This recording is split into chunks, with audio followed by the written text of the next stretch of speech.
Welcome back to our channel जिसका नाम है अश्विनी बालन 786। तो आप सबको मेरे चैनल पे बहुत सारा वेलकम है मेरे प्यारे दोस्तों। तो आज हम कुछ खाना बना नहीं रहे क्योंकि खाना सुबह आज मेरी धर्मपत्नी ने बना लिया। तो मैंने उसकी वीडियो क्यों नहीं बनाई? धर्मपत्नी का भी काम दिखाते हैं। बताओ बताओ। फुल कोई मौज काम नहीं है। सब मोह माया है दोस्तों, दिखावे की दुनिया है, दिखावे की दुनिया। इसको मैं एक दिन ना एक एक व्लॉग आपको बनाऊंगा, full day daily routine of my pregnant wife, ये बनाऊंगा। आपको दिखाऊंगा सुबह उठते, बल्कि कोशिश करूंगा कल ही कि सुबह उठती ही ये क्या करती है। खैर मैं इस चीज़ को गलत भी नहीं मानता, हम कहते मेरा मानना तो ये है, देखो एक मजाक करते अलग चीज़ है। मेरा मानना तो ये है कि ससुराल हो या हस्बैंड हो, वैसे तो सबसे ज़्यादा हस्बैंड, जब प्रेगनेंसी होती है उस टाइम पे लड़की को 100% नहीं 200% मेंटली और इमोशनली सपोर्ट चाहिए होता है, और फिजिकली। बट लोगों को एक मिथ है कि प्रेगनेंसी तो है, एक्टिंग कर रही है, इतना एक्टिंग कुछ कर रही है। सबने किया है। तो ये सारे दो चार क्वेश्चंस होते हैं कि अरे हमारी बहन हमारी मम्मी ने भी तो पैदा करी थी उस टाइम, तो ऐसी दिक्कतें बट नहीं जब उनकी बहन और मम्मी होती है तब अलग सिचुएशन होती है। थी। अरे उसके ससुराल वाले तो बहुत काम करा रहे मेरी बहन से। मेरी हाँ, माँ ने तो बहुत काम करा था जब मैं पैदा होने वाला था। ये पैदा अरे होने भाई वाली बीवी थी। आती है तो भाई तुम कर लो काम, क्या हो गया? हाँ। यही होता है। तो सपोर्ट सबसे ज़्यादा ज़रूरी है, और इसके अंदर मैं कहता हूँ सपोर्ट करना चाहिए आपको, उसको काम करने से रोकना चाहिए। अब आप सोचोगे कि काम करेगी तो नॉर्मल डिलीवरी होगी, एक तो पहले इस नॉर्मल डिलीवरी का मिथ निकाल दो। जो होना होगा वो परिवार के हाथ में होता है, ना कि आपके हाथ में होता देखो है। दो ही तरीके उसके हैं। लिए योगा करवा दो ना यार, योगा टीचर लगा दो। आपको ज़रूरी है कि झाड़ू पोछा या फिर बर्तन और ये पूरा दिन ये टेंशन देनी है कि उसके मेंटल हेल्थ से खेलना है। दूसरी बात, उसको जो मूड स्विंग्स होते हैं उस मूड स्विंग्स को समझना चाहिए। तीसरी बात, आपका बच्चा कर रही है वो, तो उस हिसाब से उसको खाने को देना चाहिए। अगर वो दो रोटी फालतू खा रही है तो वो आपके बच्चे को लग रहा है, और आप उसमें ये कहते हो कि भाई हमारे घर का सारा चून खागी, घी खागी, या फिर वो सब चीज़ें। मतलब हमने ये नहीं है कि नेगेटिविटी है, बट नहीं, मैंने तो मेडिसिन के टाइम पे भी तो करते हैं कि मेडिसिन हमने हमारी मम्मी बहनों ने तो नहीं खाई मेडिसिन, वो तो वैसे ही हो गया, ये तो मेडिसिन खा रही है। तो ये बहुत सारी डॉक्टर के पास जरूर ले जाना चल बनता है। और ये 90% से ज़्यादा लोगों के साथ यही प्रॉब्लम है, अपनी बहू को, अपनी वाइफ को ये चीज़ में लाइटली ले लेते हैं और अपना बाहर अपना फन इंजॉयमेंट टाइम करते पर हैं। अकेली भेज देते हैं कई बार तो, कि तुम अकेली चली जाओ, मैं क्या करूँगा जाके? अरे भाई तुम क्यों नहीं जाओगे? तो मैंने देखना कि उसका कंडीशन क्या है, डॉक्टर गाइड तुम्हें भी तो सजेस्ट करेगी कुछ। और लेटती है तो ये तो भाई बड़ी ढीली है, इसकी तो बस की ना है। ये हमने तो देखा नहीं लेट लेट। अरे भाई तुम्हारी बेटी भी होगी, तुम्हारी बहन भी होगी, तो वो भी होता है। तो मतलब मेरा कहने का मतलब है, इसलिए मैंने बनाया है ब्लॉग।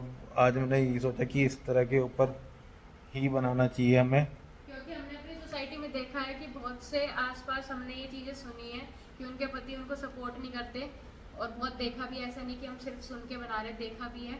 तो हमने सोचा कुछ क्यों ना इस पे ब्लॉग बनाया जाए। हमारे मेरी तो बहुत सी बहनें जो होंगी वो दुखी होंगी इस चीज़ से, तो उनके पति को उनका साथ देना चाहिए, उनके साथ जाना चाहिए गायनी के विजिट पे, उनके खाने का, पीने का, सोने का, हर चीज़ का ध्यान रखना चाहिए। और दूसरी बात, मैं जो जोकर बन के घूमता हूँ ये इसलिए बनता हूँ क्योंकि घर का एक माहौल है। मेरी आप पर्सनैलिटी देखोगे तो थोड़ी डिफरेंट है, तो घर के माहौल में खुशी रहे। क्योंकि बच्चा जन्म देना किसी को अगर हल्का लगता है तो ज़रा पेट पे 1 किलो का तरबूज बांध के घूम लो, पता चल जाएगा आपको। जब आपके बैक पेन भी होगा, जब पेट में भी भारी पड़ा होगा, और जब शरीर लेके आप घूमोगे। तो मैंने, और सबसे बड़ी बात, लड़का हो लड़की हो, आज की डेट में लोगों के, हमने सोचा नहीं था, बट कोई कितना ही कह ले कि कितने मॉडर्न है, बट लड़की का दर्द सबको है कि अगर पहली लड़की हो जाए तो सोचते हैं कि दूसरा लड़का हो जाएगा। नहीं, या तो ये बोलेंगे मॉडर्न बन के दिखाएंगे कि लक्ष्मी आई है, दूसरा लड़का हो जाएगा, नहीं तो कहेंगे लड़की तो ये बच्चा कहाँ हुआ है। तो अगली बार लड़का होगा तो ही वो बच्चा कंसिडर करते हैं। तो भैया, ना तो तुमने पीढ़ी देखी, ना हमने किसी ने पीढ़ी देखी। आगे आने वाले टाइम में बच्चा हो जाए वो भी बड़ी बात है, और किसी ने बच्चा नहीं करना वो भी तुम्हें नहीं पता। किसी की शादी ही ना हो और तुम मरने के बाद ऊपर से यही देखते रहोगे कि अपने वंश में हमारा चल रहा है नहीं चल रहा, और लड़की से भी वंश चलता ही है। तो ऐसा तो है नहीं कि लड़का ही वंश चलाता है, बच्चा जन्म देने वाली तो लड़की होती है, और एक्चुअल देखा जाए तो वंश तो लड़की ही चला रही है, क्योंकि बच्चा वो दे रही है। लड़का तो बस कोई वंश पेट में बच्चा पाल के तो घूम नहीं रहा। तो मेरा कहने का यही तात्पर्य है कि भैया रिस्पेक्ट करो लड़की की, रिस्पेक्ट करो अपनी वाइफ की, रिस्पेक्ट करो अपनी बहू की, रिस्पेक्ट करो अपनी भाभी की, जो आपको घर में वंश बोलते हैं। लड़का हो लड़की हो दोनों ही वंश होती है। जो लड़का लड़की वंश दे रही है आपका, आपके घर में एक बच्चा आ रहा है, आपके घर में एक खुशी आ रही है, तो उसकी रिस्पेक्ट करो। इसलिए मैंने आज यही सोचा कि आज हम यही बोलते हैं, और हम ये चीज़ इसलिए ही बना रहे हैं कि कुछ लोगों को देखे शायद 100 नहीं, 10 नहीं, एक आदमी भी अगर बदलेगा तो शायद बहुत कुछ होगा। अपनी वाइफ को ऐसे ट्रीट करो जैसे आप अपनी माँ को और अपनी बहन को ट्रीट करते हो, बल्कि मैं उससे ज़्यादा ही बोलूँगा, क्योंकि वो आपके लिए अपनी माँ और बहन को छोड़ के आती है, और उसकी माँ बहन भी उतनी वैल्यू करती है जितनी आपकी माँ बहन वैल्यू करती है। तो वो सब चीज़ छोड़ के आ रही है, तो भी आप ये सोचो कि भाई मैं अपने माँ बहन और उनको उनसे ऊपर रखूँगा, तो मुझे लगता है वो गलत है, क्योंकि उसने सब कुछ छोड़ के आई अपने माँ बहन से, तुमको सबसे ऊपर रखा, माँ बहन भाई बहन सारे रिश्ते, अपना गांव देश सब छोड़ के आप घर के अंदर अपनी वाइफ को रिस्पेक्ट नहीं दे सकते। तो मैं कह रहा हूँ फिर शादी मत करो। तो अपनी माँ बहन या रिश्तेदार जो भी है उनके साथ रहो, उन्हीं के साथ ज़िंदगी बिताओ।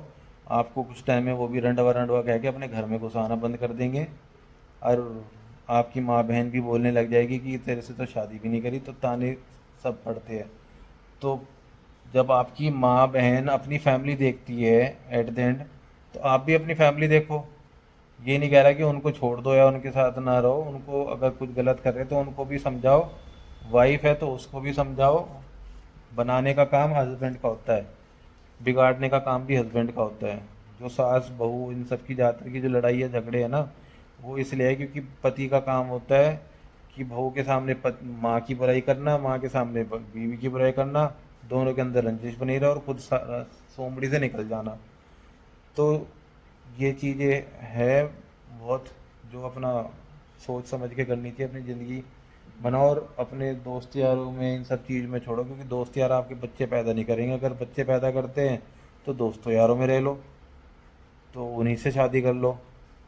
कोई दारू पीने वाला है तो भाई पीते हो तो भाई अपने बच्चे को दूध के अलावा दारू पिला लो, और नहीं पीते तो अपनी वाइफ को 100% टाइम दो। और पीने वाले का चलो एक बार को किसी को एडिक्शन है भी, तो एटलीस्ट उस टाइम पीरियड तक तो छोड़ दो अपनी वाइफ को, जब तक सपोर्ट करना है। बच्चा होने के बाद में 6 महीने तक तो छोड़ दो, उसके बाद में भी, क्योंकि जब जब भी उसको सपोर्ट चाहिए मेंटली फिजिकली, क्योंकि बच्चा पालना आसान नहीं है।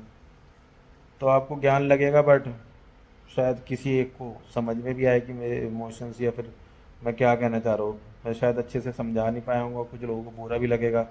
कुछ लोग मेरे को अगर ये ब्लॉग देखा लोगों ने बुरा भी बता सकते हैं, बट हम तो भैया यही सोच लेके चलते हैं। और लड़का हो लड़की हो हम तो दोनों को वैसे ही कंसिडर करेंगे, हमारा लड़का होगा या लड़की होगी दोनों में कुआं पूजन होगा, क्योंकि हमारे लिए वैल्यू उतनी ही करती है। और हमने तो लखनऊ नाम से अगर बात करो तो बिज़नेस भी अपनी लड़की के नाम से खोल रहा है, क्योंकि हमें एक्सपेक्टेशन लड़की से है कि लड़की होगी तो नूर होगा हमारी लड़की का नाम, इसलिए लखनऊ हमने खोल रखा है। लड़के का हमने सोचा नहीं। तो वो ये है कि अपना यार लाइफ को स्मूथ रखना है तो नीट एंड क्लीन रखोगे जितना लाइफ को, उतनी आपकी फैमिली लाइफ भी अच्छी चलेगी। उस चीज़ों में पढ़ोगे दुनियादारी, कौन क्या बोलेगा क्या नहीं करेगा, क्या दुनिया के हिसाब से चलोगे तो दुनिया तो अपने हिसाब से चलेगी, बट आप दुनिया के हिसाब से चल के मर जाओगे। वो वाली बात है कि महाभारत में अर्जुन भगवान के हिसाब से चले, भगवान के साथ चले, दुर्योधन दुनिया के हिसाब से चला। और लास्ट में बीवी काम आती है या पति काम आता है, और कोई जब काम बेड नहीं पे आता। पड़ते हो तो बीवी आपके काम आती है, पति शायद मैं कहूँगा फिर भी नहीं काम आता। अगर बीवी बेड पे पड़ती है तो उसे बीमारी, उसे बोझ, ये सब चीज़ कहा जाता है, मगर बीवी कभी नहीं कहती कि ये बीमारी आ गया या कुछ भी आ गया। क्योंकि दारू पीने वाला हो, हम एक हॉस्पिटल में थे तो हमने वहाँ दारू पीने वाले को सबको, लीवर ट्रांसप्लांट करने वाला का सिर्फ बीवी देखी थी, उसकी फैमिली भाई बहन रिश्तेदार वो सब साइड हो गए वो थे। इधर जिनके साथ वो पीता था ना, वो सारे गायब हो गए थे। और और वो उसकी, सारे कहते थे भाई हमने तो बोला था, हमने तो मना करा था, हम तो चाह रहे थे इतना ना पिए, हम तो बैठते ही नहीं थे, बहुत टाइम पहले छोड़ दिया था हमने तो इसके साथ। और ये किसी को यार, वहम हो कि मेरा दोस्त यार बहुत पक्के है, और मैं दारू पीने वालों की बात कर रहा हूँ ना, नॉन अल्कोहलिक वाले की भी बात कर रहा हूँ कि मेरे दोस्त यार बहुत पक्के है, तो अपनी जरा 2 दिन सेवा करवा लेना, 2 दिन, ज़्यादा नहीं, शायद 1 दिन भी करवा लेना पूरा दिन, कि मेरी सेवा कर दे। और ये कह देना कि सारी ज़िंदगी तुम्हें ऐसे सेवा करनी है मेरी, जब भी मैं बीमार हो, कोई मान जाए तो। और किसी को अपनी दोस्ती आजमानी हो, पैसे ले लेना और पैसे मत देना उसको, मना कर देना पैसे लेने के बाद, तो वो भी पता चल जाएगी। तो बीवी ज़िंदगी में दुनिया में साथ रहती है आपके। पैसे उड़ाना, ये सब चीज़ तो एक मिथ है कि बीवी पैसे उड़ाती है हमारे, बीवी मौज लेती है। बीवी और तुम्हारे पैसे में कुछ अंतर नहीं होता, पैसा सेम होता, सेव भी बीवी करती है। एट द एंड लास्ट में इज्जत भी तुम्हारी वही बचाती है और घर भी वही बचाती है। जैसे आपकी माँ किसी की बीवी थी, आपकी बीवी भी आपकी बीवी है। तो उस तरह से सोचो। तो यही था कि आप ये मत सोचो कि मैं ये ज्ञान खाना दे रहा ऐसी हूँ। ही बनाता हूँ और फिर ये मैं ज्ञान दे रहा हूँ। बस ये ज्ञान इसलिए तो समझ लो कि भाई शायद किसी एक आदमी को, किसी को असर पड़ जाए। और सबको खुश रखो, जितना खुश रखोगे उतनी खुशी आपको शायद हमेशा मिलेगी। तो ये व्लॉग हम यहीं ऐड करते हैं। तब तक के लिए खुश रहिए, मुस्कुराते रहिए और हमारे साथ खुशियाँ बांटते रहिए। बाय बाय कर दो। बाय।